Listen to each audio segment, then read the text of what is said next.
Najd Al-Hsani. And yep, that's me. And my fellow teammates, of course. And you might be thinking, oh, they're in a social gathering serving some coffee and dates to some guests. But actually, no. We're spreading awareness about the dangers of online predators as a part of a national competition we're participating in. Now, you might be wondering, what's the connection between dates, coffee, and online predators? Well, there's no connection whatsoever. But like any new idea, it starts off as basic and mostly wrong before it evolves into something amazing and effective. And so we thought a simple presentation with some shocking facts and tips would do the job, so we carried it in 4 different places. And young boys' classes who thought the topic was way above them, saying, we're not dumb enough to give our personal information to strangers, and to older girls who stared at us like we were aliens talking about a taboo topic that's not allowed to be discussed around adults.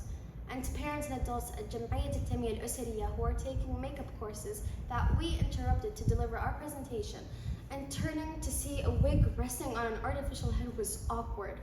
And finally, to reach an even bigger audience, we thought, why not Ma'rad Al-Tumor? The dates exhibit a lot of people, especially parents. And guess what? They were interested in the coffee, not the presentation. And so we thought of saying, you want coffee? Sure, but listen to us in return. So yeah, we basically forced them to listen to us while we had to stare at their bored faces.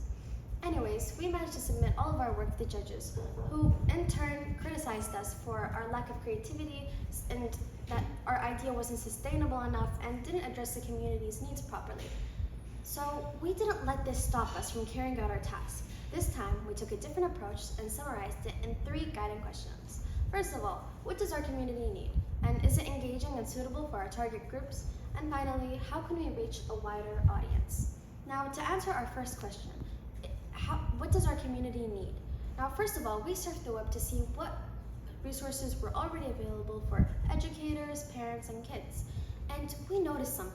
There was a scarcity in Arabic resources, and there was plenty of English resources.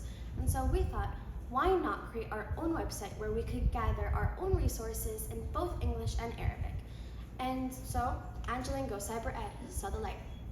And to answer our second question, is it engaging and suitable for our target groups? The first thing that we had to do is determine who our target groups were, and then design material suitable for each.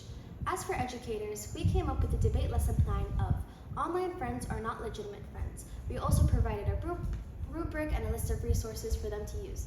And we also managed to hold a debate with one of the classes. And also, for parents, we thought, why not give them the first-hand experience? So, we obtained their consent to assume the role of a stranger approaching their kid, recording their reactions, and sharing it with the parents afterwards. We also interviewed them and put it in a mini documentary. And for kids, we translated a story that we found into Arabic, and also, as you can see, we translated our VR game in both languages. And finally, for victims, we share things like hotlines, counseling services, and self-help material in both languages. And finally, for our last question, how can we reach a wider audience? Now, we actually managed to share our website with the school's Department of Activities and listed it as a reference for a whole school campaign about the topic. We also found out that the Ministry of Education was launching a similar campaign and managed to get our website listed there too. And we tried to make it as diverse as possible, kind of like a fruit salad. You ought to like something in it. If pineapples don't appeal to you, then you go for the mangoes. And if grapes aren't your things, then cherries might do. And lastly, was it an easy experience? No. We had to deal with many refusals, that we might never win, so why bother? And that we were unnecessarily taking the road less traveled by. But, however, it was a very rich experience, one that we believe has become a part of who we are today, and that we hope it's fruitful now and in the afterlife, since the Prophet, peace be upon him, said, the knowledge that extends beyond a lifetime is ilmun yuntafa'u bih. And lastly, you could say that we took the road less traveled by, but as Robert Frost once said, I shall be telling this with a sigh, somewhere, ages and ages hence, 2 roads diverged in a wood, and I took the ones less traveled by, and that has made all the difference. Thank you.